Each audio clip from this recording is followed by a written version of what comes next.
Oops, excuse me. I'll find my way here. Today's lesson that we'll be thinking about and working with the sermon today is from Exodus chapter 19.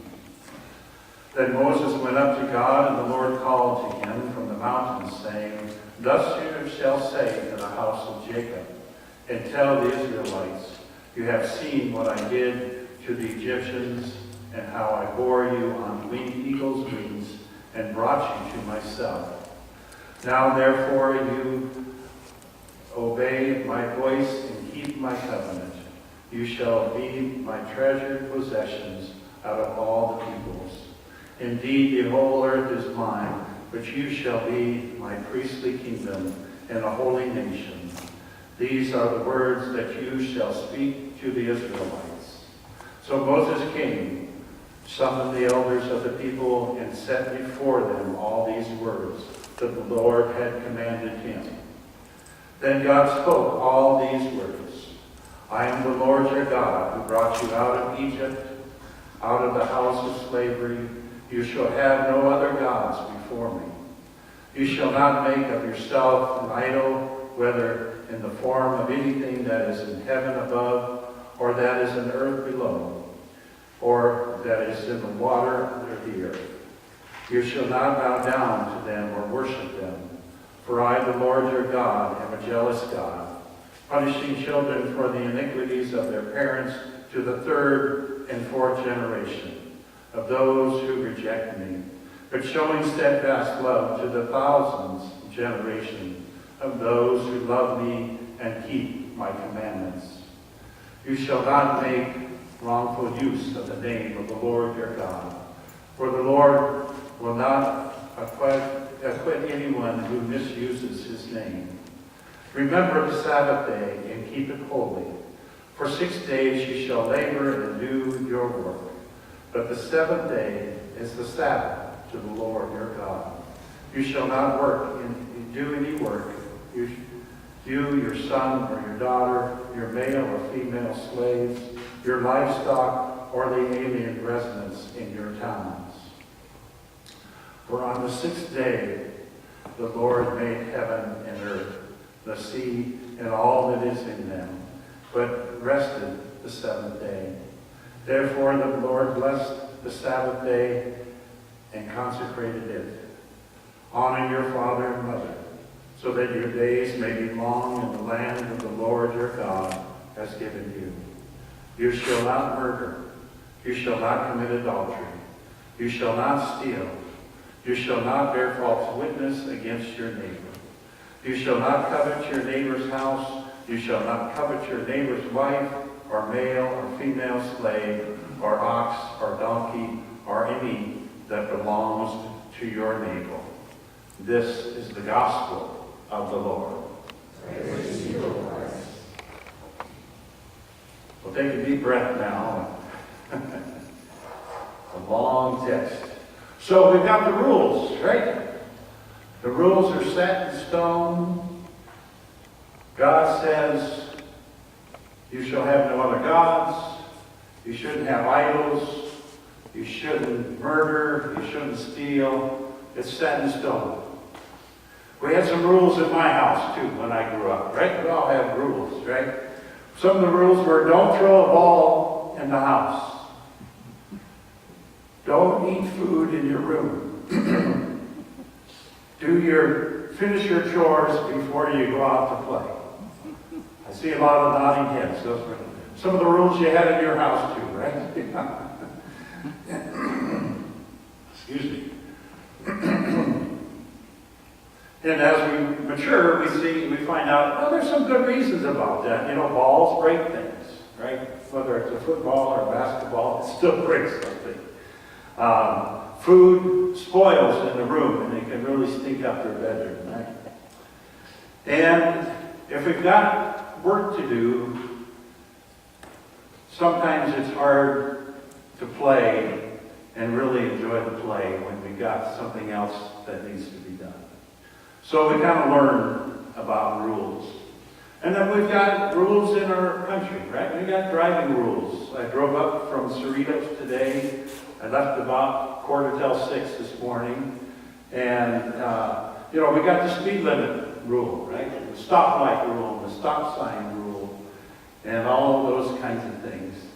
And some of those rules, I think especially the driving rules, we obey those, right, because we don't want the punishment, right? That $300 ticket, we don't want that, right? We don't steal because we don't want to go to jail. There's always a punishment kinds of things.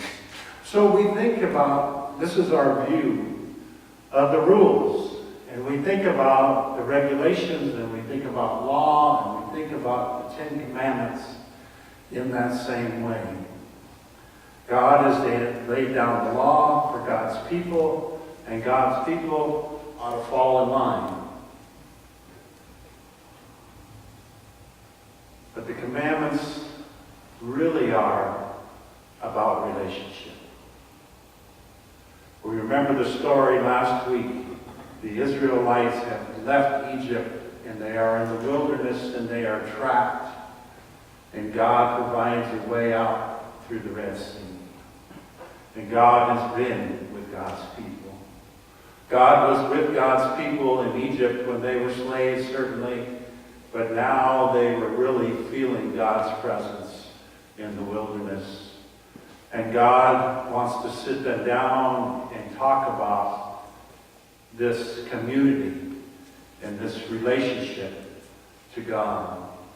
So God is setting before them a covenant.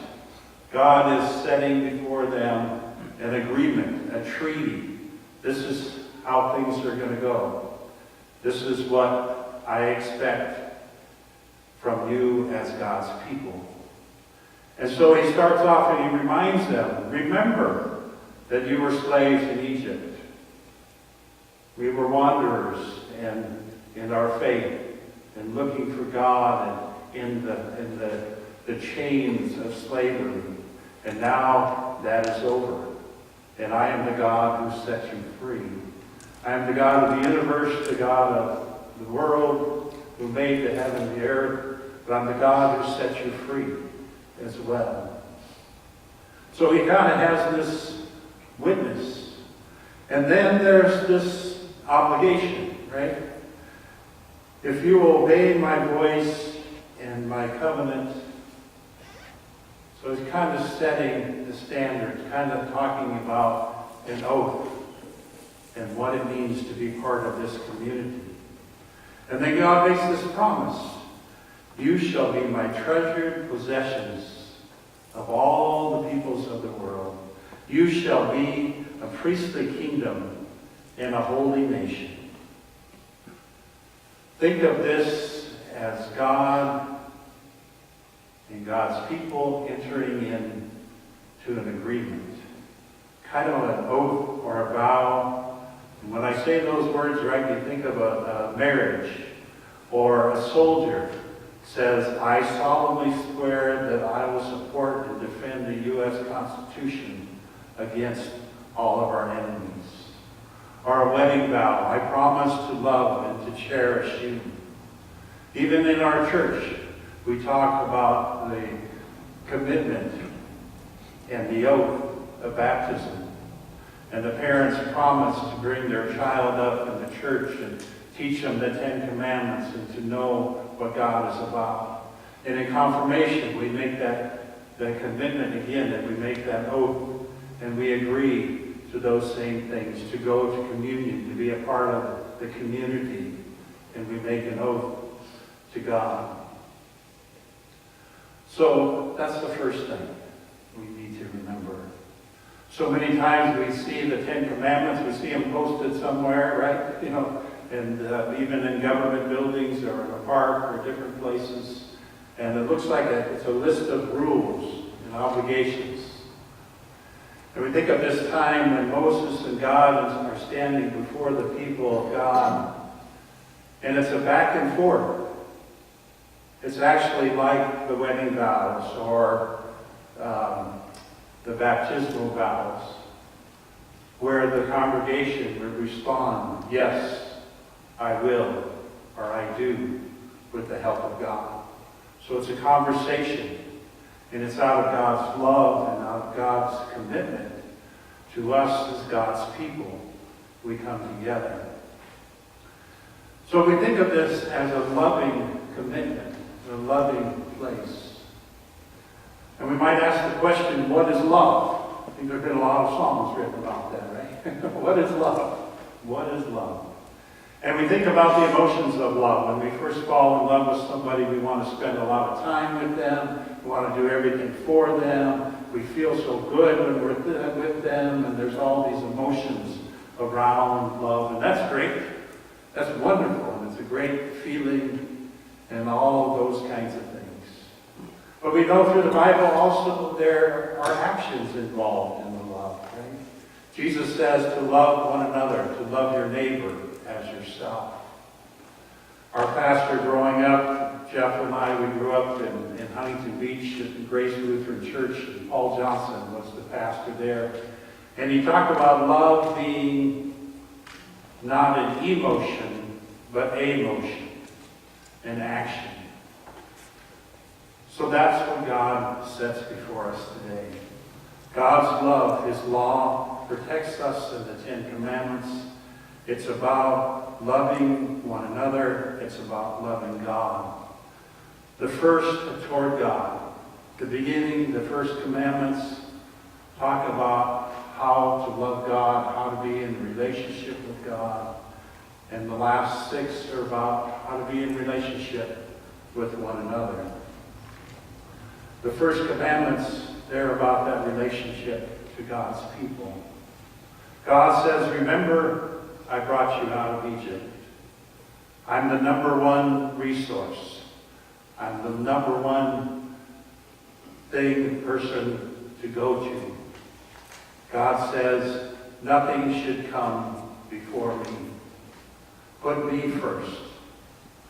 God says that you ought to have a Sabbath day, a day of rest, a day of worship, a day of prayer, and a day of listening.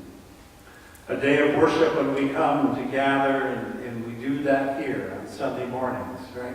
Worship is about praise and about thanksgiving and remembering who God is and what God has done for us.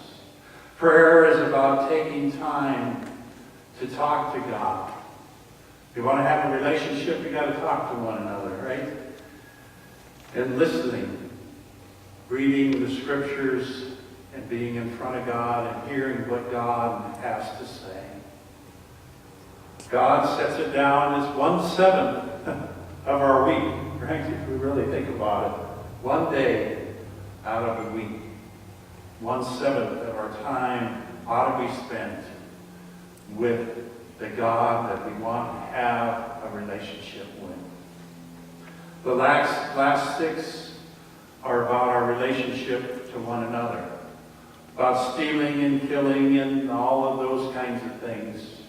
It's that covenant one, right? The last one that gets you. That's the one that gets me. That seems to be the most difficult in the struggle that I have as I look at the Ten Commandments. I look at my neighbor or someone going down the street, I say, well, I'd like a car like that, or I'd like a house like that, or I wish I had something like that person has, or I wish my relationships were better like that person. And we look and we relate ourselves to one another. But God sets down these commandments in relationship to God and to our neighbor and to those around us. God ordered the people to create this relationship, to worship Him, to respect others around them, and to look at what is happening and how we are God's people. Take some time this week to look at Exodus 20 and read the Ten Commandments, or where maybe you have that someplace on the wall or someplace, and look at the gifts that God brings in each commandment. God begins by saying, You shall have no other God. Well, the gift of that is we have God, right? We have God. And the relationships as well. We have a neighbor. We have friends. We have family. God provides that for us. And we look at the gifts that God has brought to us as we look at each commandment. God brings us together as a community in our relationship to one another. So often we look at these commandments as rules and obligations, but it's all about the relationship. Just as we make a commitment to one another in marriage, or maybe at work, or other places, we make an oath and we commit to that process or to that person. God asks us to make that same commitment. Sometimes we can get bogged down and we can get overwhelmed by looking at each commandment and being overwhelmed at how we cannot possibly follow each commandment. But we know of God's love and God's presence. We know that Christ died for us on the cross, and our sins are forgiven. And God has given us these commandments, this commitment, this treaty as God's people. And we go out from here, we hear from God's heart about God's love. And the real aim of these commandments is to break down the relationship between human beings on the one hand and God on the other hand. And we are reminded that God made a commitment to the Israelites, a covenant to honor the divine and to honor our human relationships with one another. May God bless us as we continue as God's people. Amen.